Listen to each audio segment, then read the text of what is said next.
Okay so अस्सलाम वालेकुम। आज हम बात करने जा रहे हैं हैंड से रिलेटेड जो भी क्लिनिकल्स हैं उनको हम डिस्कस करेंगे। ठीक है, सबसे पहले है हमारे पास पल्प स्पेस इन्फेक्शन। ठीक है, अब ये पल्प स्पेस है क्या, मैंने वैसे ब्रीफली जो है थोड़ा सा बताया भी था पहली वीडियोस में, लेकिन इसको चलो मज़ीद देख लेते हैं। ये जो आपको ब्लू सा पोर्शन नज़र आ रहा है इस डायग्राम में, ठीक है, that is the pulp space. ठीक है, और basically it is nothing accept the deposition of fat. ठीक है, ये सिंपली जो फैट है हमारे पास ये डिपॉजिट होता है in the terminal part of the finger में। ठीक है, terminal parts of fingers and also in the thumb. ठीक है, और ये पल्प स्पेस आपको नज़र आ रहा है कि फर्दर डिफरेंट न्यूमरस कंपार्टमेंट्स में जो है डिवाइडेड है by means of fibrous septa. ठीक है, फाइब्रस सेप्टा क्या होता है कि जो डी फेशियाई, ठीक है, इन्हीं की कॉन्टिन्यूएशंस होती हैं ये फाइब्रस सेप्टा, जो कि मज़ीद इस पल्प स्पेस को डिफरेंट कंपार्टमेंट्स में डिवाइड कर देता है। ठीक हो गया। अच्छा, यहाँ पे आपको जो डिजिटल आर्टरी नज़र आ रही है, ठीक है, इसकी दो ब्रांचेस नज़र आ रही हैं। एक ब्रांच जो हमारे पास एपिफाइसिस को सप्लाई कर रही है, epiphysis as you all know जो हमारे पास बोन एंड्स होती हैं उनको एपिफाइसिस कहते हैं। ठीक है, और जो हमारे पास लॉन्ग बोन्स होती हैं, ठीक है, इनमें बेसिकली फॉर एग्जांपल ह्यूमरस है, ठीक है, दो एंड्स हैं और एक हमारे पास शाफ्ट होती है, और शाफ्ट को क्या कहते हैं, डायफेसिस। ठीक है, तो जो हमारे पास मेटाकार्पल्स और जो हमारे पास ये फेलेंजेस आती हैं, ठीक है, इनमें हमारे पास एक एपिफाइसिस होता है, यानी एक एंड होता है। ठीक है, तो ये हमारे पास जो एपिफाइसिस है, ठीक है, इसको एक ब्रांच सप्लाई कर रही है और डायफेसिस को एक ब्रांच जो है वो सप्लाई कर रही है। जो एपिफाइसिस को सप्लाई कर रही है वो अगर आप गौर करें तो पल्प स्पेस से पहले जो है वो अपनी ब्रांच जो है एपिफाइसिस को दे रही है और इसको सप्लाई कर देती है। लेकिन जो हमारे पास डायफेसिस है, ठीक है, उसको पल्प स्पेस में एंटर होना पड़ता है और एंटर होने के बाद ये जो हमारे पास डायफेसिस है उसको सप्लाई करती है।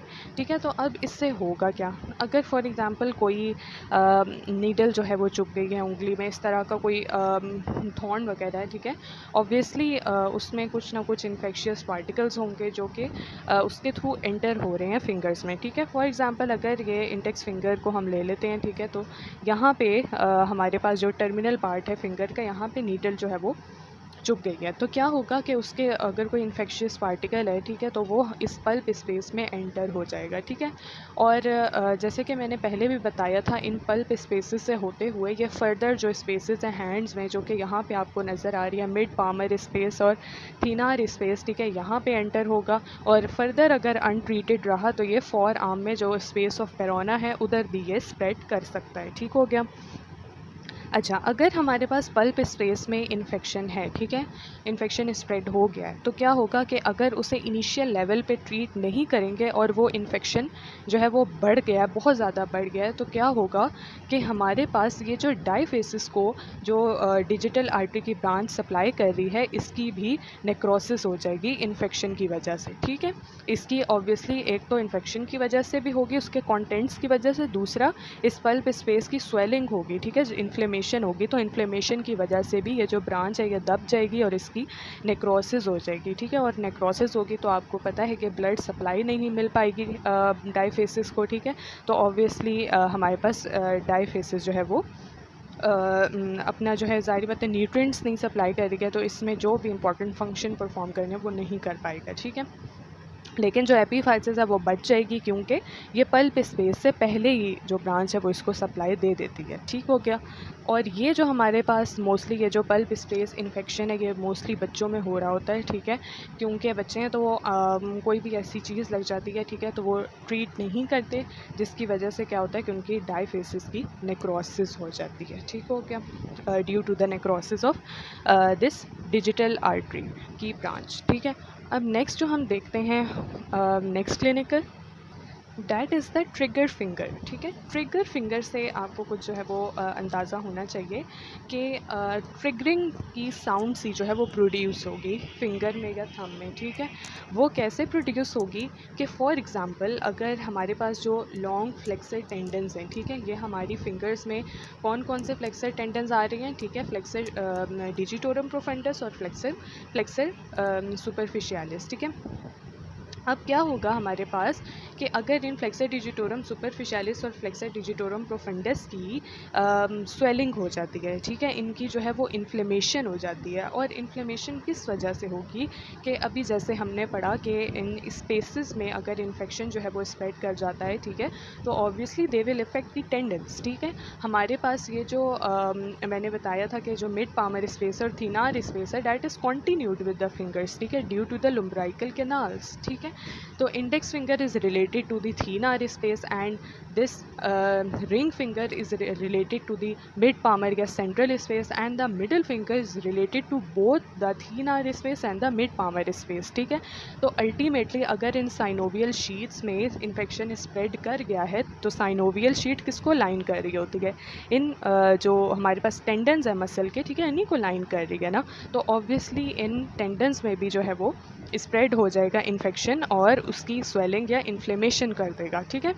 तो अब इस स्वेलिंग की वजह से होगा क्या कि जब फ्लेक्शन होगी या फिर एक्सटेंशन होगी तो एक कैरेक्टरिस्टिक साउंड प्रोड्यूस होगी जिसको जो कि बहुत ही ऑडिबल होगी, ठीक है, और एक ट्रिगरिंग सी साउंड होगी। जैसे आप अपने नकल्स को जब जो है फ्लेक्स करते हैं यहाँ पे तो आपको एक साउंड सी महसूस होती है, ठीक है, उस तरह की साउंड प्रोड्यूस होगी बट एट दी मेटाकार्पोफिलेंजियल जॉइंट्स, ये वाले जो जॉइंट्स हैं इनकी आप फ्लेक्शन या एक्सटेंशन करेंगे तो क्या होगा कि वो आपको ट्रिगरिंग साउंड जो है वो महसूस होगी पेशेंट के हाथ में, ठीक हो गया, due to the swelling of the long flexor tendons, ठीक है।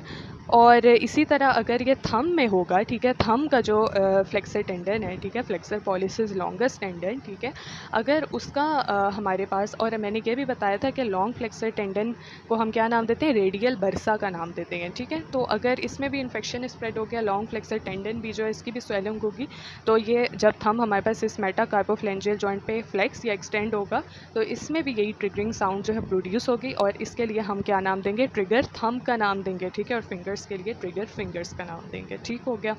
और इसके लिए ट्रीटमेंट क्या होता है कि जो सबसे कॉमन ट्रीटमेंट है वो यही है कि फाइब्रस फ्लेक्सर शीट्स को हम सर्जिकली जो है वो रिमूव कर दें। तो बेसिकली वो फाइब्रस फ्लेक्सर शीट्स जो हैं वो हमारे पास लाइन कर रही होती हैं, ठीक है, प्रोटेक्ट कर रही होती हैं सारे टेंडन्स को, ठीक है।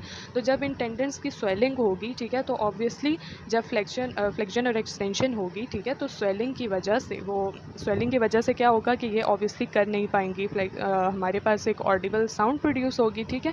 और ज़ाहिरी बात है कि जो फाइब्रस फ्लेक्सर शीट्स है जो इन्हें सराउंड कर रही है वो इनकी मूवमेंट को रिस्ट्रिक्ट करने की कोशिश करेगी, क्योंकि हमारे बॉडी के अंदर स्पेस तो लिमिटेड है ना, स्वेलिंग की वजह से ये तो नहीं है कि स्पेस जो है वो इंक्रीज़ हो रही है, ठीक है, स्पेस तो उतनी ही है। तो क्या होगा कि अगर हम इन फाइब्रस फ्लेक्सर शीट्स को रिमूव कर देंगे, ठीक है, तो हमारे पास थोड़ी सी स्पेस जो है वो मौजूद होगी, ठीक है, इनके थोड़ी सी फ्लेक्शन और एक्सटेंशन में बेहतरी आएगी और साथ ही साथ जो इन्फ्लेमेशन है, ठीक है, उसको भी ट्रीट करने की कोशिश करेंगे। तो ऑब्वियसली जो हमारे पास नॉर्मल फ्लेक्शन एक्सटेंशन है वो रिटेन भी हो सकती है, ठीक हो गया। नेक्स्ट जो क्लिनिकल है that is known as boutonniere deformity, ठीक है। तो बॉटोनियर डिफॉर्मिटी में बेसिकली होता क्या है उससे बताने से पहले एक चीज़ बताती हूँ आपको ताकि समझने में आसानी हो, ठीक है। ये जो हमारे पास टेंडन्स होते हैं फ्लेक्सर डिजिटोरम प्रोफंडस और डिजिटोरम सुपरफिशियलिस के, ठीक है, दोनों मिलके एक बटन होल इफ़ेक्ट जो है वो, या बटन होल आप कह लें कि एक बटन होल टाइप जो थिंग है इसको प्रोड्यूस करते हैं, ठीक है। अब ये बटन होल है क्या, ये आपको जो साइड पे नज़र आ रहे हैं, ठीक है, ये टेंडन है जो कि डिस्टल फैलिंग्स में जाके लग रहा है, ये किसका है, फ्लेक्सर डिजिटोरम प्रोफंडस का टेंडन है, ठीक है। और ये जो बीच में आपको नज़र आ रहा है जो कि हमारे पास जो है मिडिल फैलेंज में जाके लग रहा है वो किसका टेंडन है, डिजिटोरम सुपरफिशियलिस का टेंडन है, ठीक हो गया। अब क्या है कि ये जो प्रोफंडस का हमारे पास टेंडन है, ठीक है, ये स्प्लिट हो जाता है इनटू 2 पार्ट्स, जैसे कि आपको ये नज़र आ रहा है, ठीक है, पार्ट्स कह लो या स्लिप्स कह लो, ठीक है, slips is a better option, ठीक है। तो ये 2 स्लिप्स में जो है वो डिवाइड हो गया है और इस जहाँ पे ये डिवाइड हुआ है उसके बीच में आके जो डिजिटोरम सुपरफिशियलिस है ये इंसर्ट हो गया है, ठीक है। और ये बेसिकली हमारे पास एक्सटेंसर एक्सपेंजन में आपको पता है कि लग रहे होते हैं, ठीक है। एक्सटेंसर एक्सपेंजन जो है वो उसमें इंसर्ट हो रहे होते हैं। तो अब क्या हो गया कि बेसिकली ये जो सेंट्रल स्लिप है, ठीक है, ये हमारे पास डिजिटोरम सुपरफिशियलिस का है, ठीक है, जो कि इस मिडल फैलिंग्स के एक्सटेंसर एक्सपेंजन में लग रहा होता है, ठीक है, उसके थ्रू मिडल फैलिंग्स में लग रहा होता है। और प्रोफंडस जो कि 2 स्लिप्स में डिवाइड हो के फर्दर आगे जो है डिस्टल फैलिंग्स में जाके इंसर्ट हो रही होती है, ठीक है। तो इस तरह से हमारे पास एक सेंट्रल स्लिप आ गया और एक जो है वो प्रॉक्सिमल और डिस्टल जो है वो स्लिप्स आ गए, ठीक है। तो बॉटोनियर डिफॉर्मिटी में क्या होता है कि ये जो हमारे पास सेंट्रल स्लिप है, ठीक है, ये सेंट्रल स्लिप क्या होती है कि इसकी जो है वो या तो ये रप्चरिंग हो जाती है, ठीक है, या इन्फ्लेमेशन हो जाती है, ठीक है। मोर प्रोबेबली इन्फ्लेमेशन की वजह से जो है वो रप्चरिंग ही हो जाती है और ये अपनी जो इंसर्शन है, ठीक है, उससे टूट जाता है, जैसे कि आपको इस डायग्राम में नज़र आ रहा है, ठीक है। ये था हमारे पास सेंट्रल स्लिप और ये देखें अब दोनों पार्ट्स जो हैं वो अलग हो गए हैं, ठीक है, रप्चर हो गए हैं, ठीक है। तो हमारे पास क्या होगा कि इस रप्चरिंग की वजह से जो डिस्टल इंटरफिलेंजियल जॉइंट है इसकी हाइपर एक्सटेंशन हो जाएगी, ठीक है। अब वैसे तो ये फिंगर यूं है, ठीक है, और अगर मैं इसको यूं करती हूँ तो ये डिस्टल आपको नज़र आ रहा है इंटरफिलेंजियल जॉइंट, सॉरी, ये इस पोजीशन में है, लेकिन इसमें ये जो है अजीब सी पोजीशन में फर्दर जो है यूं हो गया, इसकी हाइपर एक्सटेंशन हो गई है, ठीक है, due to the rupture of this central slip, ठीक है। तो इसको हम क्या नाम देते हैं, बॉटोनियर डिफॉर्मिटी का नाम देते हैं। और इसको भी बेसिकली ये किस वजह से होती है कि यहाँ पे डायरेक्ट ट्रॉमा अगर पड़ा हो, ठीक है, फॉर एग्जांपल कोई चोट इस तरह की बहुत स्वेयर जो है वो लगी हो, इस तरह बंदा इस पोजीशन में गिरा हो कि इस वाले हिस्से पे बहुत शदीद जो है वो चोट लगी है, तो ये रप्चरिंग होती है, ठीक हो गया। और इसकी जो हमारे पास ट्रीटमेंट है, ठीक है, वो सर्जिकली ही हम इसको ट्रीट कर सकते हैं और इसमें हमारे पास कोई ऑप्शन नहीं है, ठीक हो गया। अच्छा, नेक्स्ट हमारे पास क्लिनिकल है, that is known as Dupuytren contracture, ठीक है। ये आपको हैंड नज़र आ रहा है, ये इसकी जो है वो क्लिनिकल मैनिफेस्टेशन है डुपाइट्रन कॉन्ट्रैक्चर की। और इसमें बेसिकली क्या होता है कि पामर एपोन्यूरोसिस की शॉर्टनिंग हो जाती है, उसकी थिकनिंग हो जाती है और फाइब्रोसिस हो जाती है, ठीक है। फाइब्रोटिक टिश्यू से ये रिप्लेस हो जाता है और आपको पता है कि जब ये फाइब्रोटिक टिश्यू से मसल या जो शीट है टेंडन की एपोन्यूरोसिस, ठीक है, ये रिप्लेस हो जाए तो उनकी फर्दर जो है वो फंक्शन अपना एक तो परफॉर्म नहीं कर पाते और उनकी शॉर्टनिंग होती रहती है, जिसे हम कॉन्ट्रैक्चर का नाम देते हैं, ठीक है। क्योंकि ऑब्वियसली उनमें फ़ैट्स डिपोजिशन है, ठीक है, उनमें न्यूट्रिएंट्स जो हैं वो प्रेजेंट उस तरह से सप्लाई नहीं हो रहे, ठीक है, और उनकी अपनी एक जो है क्लिनिकल सिग्निफिकेंस है, ठीक है। दैट्स वाई वो उस तरह से परफॉर्म नहीं कर पाते और उनकी शॉर्टनिंग होती रहती है, ठीक हो गया।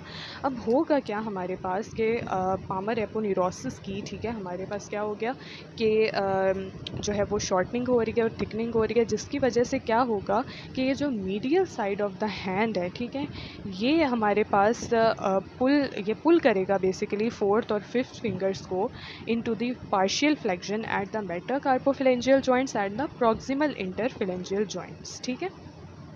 ये आपको नज़र आ रहा है कि यहाँ पे हमारे पास कॉन्ट्रैक्चर हुआ, ठीक है, मीडियल साइड पे जो है वो मोस्ट कॉमन है, ठीक है। इस जो शॉर्ट पामर एपोन्यूरोसिस की शॉर्टनिंग की वजह से अब ज़ाहिरी बात है यहाँ पे चीज़ ये शॉर्टन हो रही है, ठीक है।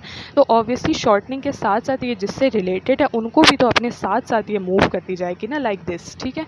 तो क्या होगा कि ये फोर्थ और फिफ्थ फिंगर को भी पुल कर लेगी अपने साथ ड्यू टू द शॉर्टनिंग, और ये फिंगर्स जो है वो फ्लेक्स्ड पोजीशन में रहेंगी at the metacarpophalangeal joints and the proximal interphalangeal joint, ठीक है। ये एक्सटेंड नहीं कर पाएगा पेशेंट इस तरह से, क्योंकि पामर एपोन्यूरोसिस खिंचने की वजह से ये जो फोर्थ और फिफ्थ फिंगर हैं ये भी साथ साथ अंदर की तरफ खिंच गई हैं, ठीक है। तो दिस इज़ द डुपाइट्रन कॉन्ट्रैक्चर। और सबसे पहले जो देखा गया है मोस्ट कॉमनली वो ये देखा गया है कि इस तरह के नोड्यूल्स जो हैं वो बनते हैं, ठीक है, इस तरह की स्वेलिंग्स सी जो हैं वो बन जाती हैं पामर एपोन्यूरोसिस की जो 4 स्लिप्स डिवाइड हो रही होती हैं, ठीक है। मीडियल साइड पे मोस्ट कॉमनली के नोड्यूल्स बनते हैं और फर्दर आगे जाते जाते क्या होता है कि रिजेस बनना शुरू हो जाती हैं, ठीक है, और इनकी स्वेलिंग की वजह से, इन्फ्लेमेशन की वजह से शॉर्टनिंग होती है, ठीक है। ये इसकी रिप्लेसमेंट हो जाती है विद द फाइब्रस टिश्यू, जिसकी वजह से ये फर्दर जो फोर्थ और फिफ्थ फिंगर को भी अपने साथ साथ खींचती चली जाती है, ठीक है। और इसकी अगर ट्रीटमेंट की बात करें तो फ़िज़ियोथेरेपी से भी ये इसको हम रिलीव कर सकते हैं। दूसरा ये है कि सेकंड जो ऑप्शन है दैट इज़ सर्जरी, ठीक है, सर्जिकल रिमूवल ही कर सकते हैं हम इन पामर एपोन्यूरोसिस का, ठीक है, जिसके थ्रू ये नोड्यूल्स वगैरह भी रिमूव हो जाएंगे। ठीक हो गया। So this was Dupuytren contracture. Next की तरफ चलते हैं।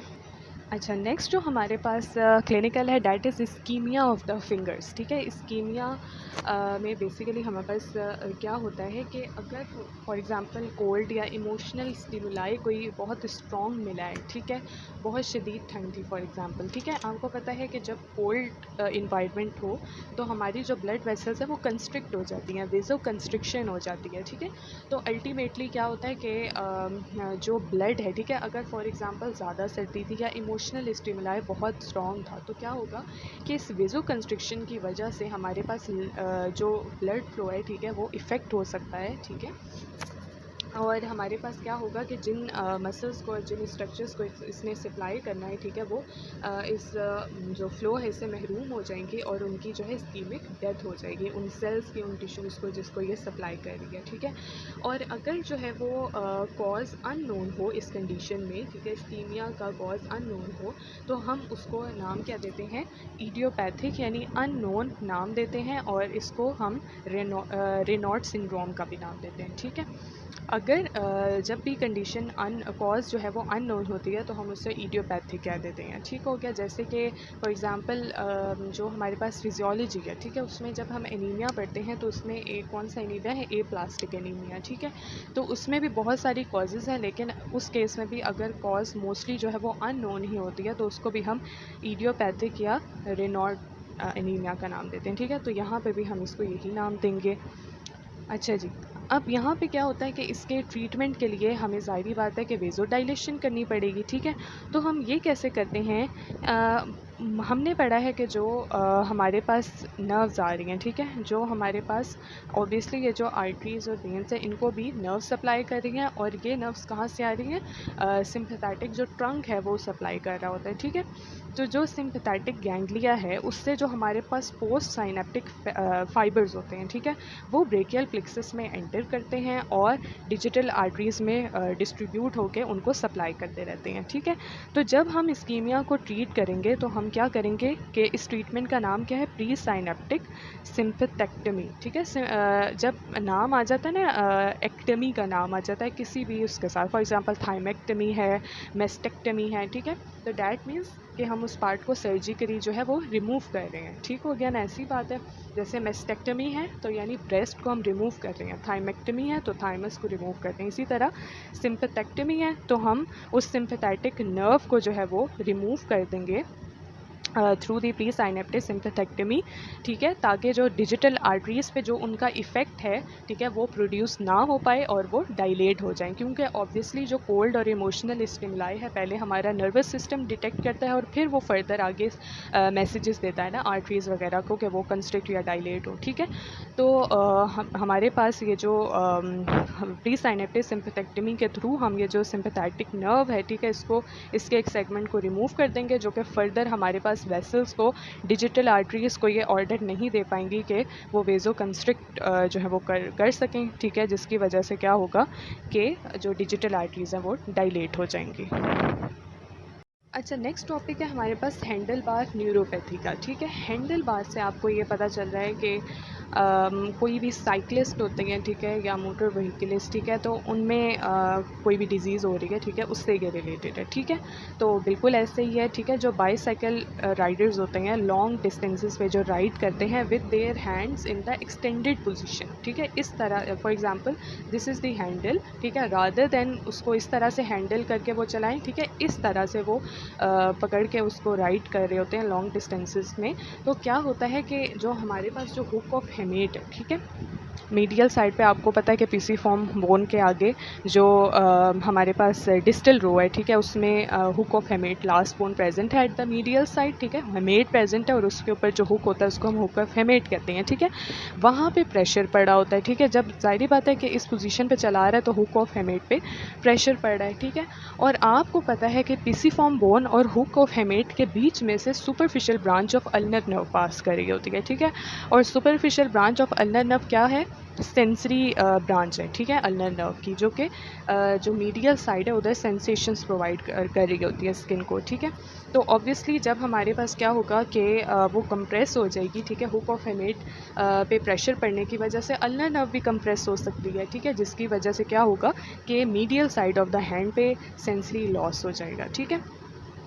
तो इसको हम हैंडल बार न्यूरोपैथी कहते हैं। ये बहुत ही आसान सा जो है वो है हमारे पास क्लिनिकल। अच्छा जी, जो नेक्स्ट और लास्ट हमारे पास क्लिनिकल है that is known as carpal tunnel syndrome, ठीक है। कार्पल टनल जो है आप लोगों को पता है कि किस तरह का होता है, that is the most important question है, ठीक है। और carpal tunnel syndrome is the most important viva question as well as the SCQ question, MCQ में पूछा जाता है, ठीक है। तो अब होता क्या है कि ये जो फ्लेक्सर रेटिनाकुलम का बैंड है, ठीक है, कि आपको नज़र आ रहा है कि ये कहाँ से स्ट्रेच हो रहा है, पिसिफॉर्म बोन से लेके और हुक ऑफ हेमेट से भी, ठीक है, कि स्ट्रेच हो रहा होता है to the tubercle of scaphoid और ट्रेपीजियम बोन तक ये आ रहा होता है, ठीक है। और बेसिकली इसके स्ट्रेच होने का मकसद क्या है कि ये जो कार्पल बोन्स की आर्च बन रही है, ठीक है, इसको ये क्लोज़ कर देता है, ठीक है। यहाँ पे देखें आप, इसने इसको क्लोज़ कर दिया है, ठीक है। तो क्या होगा, इस क्लोजर की वजह से इसमें से कुछ टेंडन्स पास करेंगे with in their synovial sheets, ठीक है। अब यहाँ पे आपको नज़र आ रहा है कि हमारे पास within the carpal tunnel हमारे पास फ्लेक्सर डिजिटोरम सुपरफिशियलिस और प्रोफंडस के टेंडन्स पास कर रहे हैं within common synovial sheath, ठीक है। इसके जो हमारे पास लैटरल स्ट्रक्चर है that is the median nerve, ठीक है, और उसके साथ है फ्लेक्सर पॉलिसिस लॉन्गस का tendon within its own synovial sheath, ठीक है। और ये जो हमारे पास फ्लेक्सर रेटिनाकुलम जहाँ पे जो स्केफॉइड का ट्यूबरकल है उससे अटैच्ड है, ठीक है। तो ये इस अटैचमेंट से क्या होता है कि दो स्लिप्स में फर्दर डिवाइड हो जाता है, एक ये सुपरफिशियल स्लिप है और एक ये जो डीप स्लिप है, ठीक है। और इन दोनों जो स्लिप्स हैं इनके बीच में से फ्लेक्सर कार्पाई रेडियलिस का टेंडन पास कर रहा होता है with in its own synovial sheath, ठीक है। अब क्या होगा हमारे पास के जो मोस्ट इम्पॉर्टेंट जो इधर हमारे पास स्ट्रक्चर पास करे that is the median nerve, ठीक है। अब होगा क्या कि किसी भी वजह से हमारे पास कार्पल टनल की जो है वो हो सकती है कंप्रेशन हो सकती है, ठीक है। वो कैसे हो सकती है, फ़र्स्ट ऑफ ऑल तो र्यूमेटॉइड आर्थराइटिस की वजह से, ठीक है। र्यूमेटॉइड आर्थराइटिस आपको पता है कि उसकी वजह से इन्फ्लेमेशन होती है, स्वेलिंग होती है हैंड्स में और इसमें जो जॉइंट्स हैं रीजन उधर, तो जिसकी वजह से क्या होता है कि ऑब्वियसली स्वेलिंग की वजह से जो दूसरे रीजन्स हैं वो कंप्रेस होना स्टार्ट हो जाते हैं, ठीक है। तो उसकी वजह से भी ये कंप्रेस हो सकता है ये हमारा जो टनल है, ठीक है। इसके अलावा रेपिटेटिव हैंड मूवमेंट्स की वजह से भी, कोई ऐसा काम कर रहा है जिसमें बहुत ज़्यादा हैंड का जो है वो मूवमेंट इन्वॉल्व है, ठीक है, उससे भी हो सकता है। ऑकवर्ड हैंड पोजीशंस की वजह से भी हो सकता है, ठीक है। फॉर एग्जांपल अक्सर लोगों को ये आदत होती है कि अपना जो हाथ होता है, ठीक है, वो अपने सर के नीचे रख के सोते हैं, ठीक है। तो अक्सर इस वजह से भी इसकी कंप्रेशन हो सकती है। कोई मैकेनिकल स्ट्रेस पड़ा है हैंड पे उसकी वजह से भी हो सकती है, ठीक है। इन्फ्लेमेशन ऑब्वियसली मोस्ट कॉमनली जो है ये र्यूमेटॉइड आर्थराइटिस की वजह से हो रही होती है, लेकिन इन्फ्लेमेशन जैसे कि मैंने अभी बताया था, ठीक है, उसके केस में डुपाइट्रन कॉन्ट्रैक्चर की वजह से भी, ठीक है, लेकिन that is related to this region, ठीक है, डिस्टल पार्ट में है, ठीक है।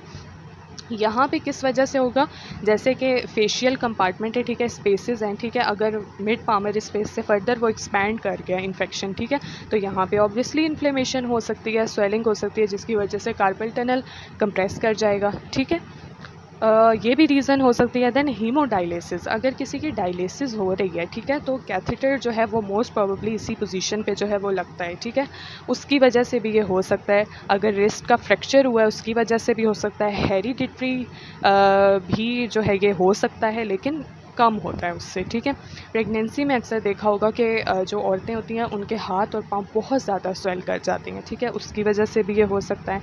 कोई मैस या ट्यूमर हो कार्पल टनल में, उसकी वजह से ऑब्वियसली होगा। ओल्ड एज में ये कॉमन है, ठीक है, और एमाइलॉइड डिपॉजिट की वजह से भी हो सकता है, ठीक है। बायोकेमिस्ट्री में हम पढ़ते हैं कि एमाइलॉइड बेसिकली एबनॉर्मल प्रोटीन होती है, ठीक है, आप अब सिर्फ ये समझ लें, बाकी ये बायोकेमिस्ट्री का लेक्चर है, ठीक है, तो इसलिए मैं इतना डिस्कस नहीं कर रही, ठीक है।